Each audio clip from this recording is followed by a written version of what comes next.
Pravijo, da smo ženske iz Venere, moški pa iz Marsa.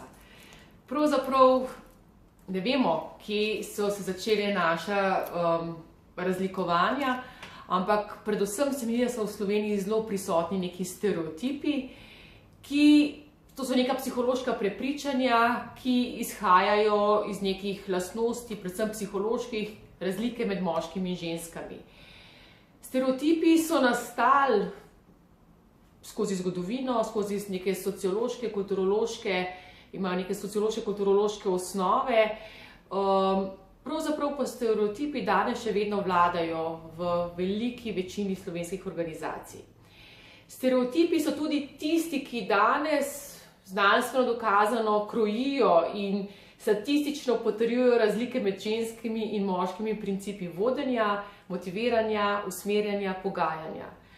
Zanimivo je to, da starejši zaposleni pogosteje poudarjajo te principe, jih upoštevajo, delajo razlike pri tem, ko določeno nalogo delegirajo moškemu ali pa ženski podrejeni.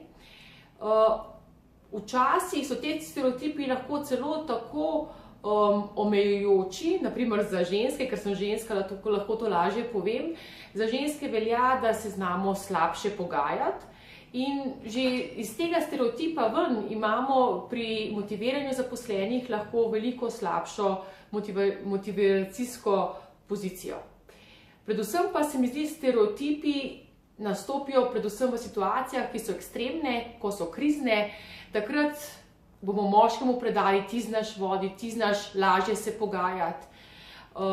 In zdi se mi zelo pomembno, da o tem govorimo, da se o tem izobražujemo, da o tem tudi raziskujemo, da omeni moje področje in predvsem tudi to, da poskušamo nove generacije, ki prihajajo na delovno mesto, čim bolj informirati o določenih plusih, minusih in pa o tem, da stereotipi so, vendar so v večini primerov neutemeljeni.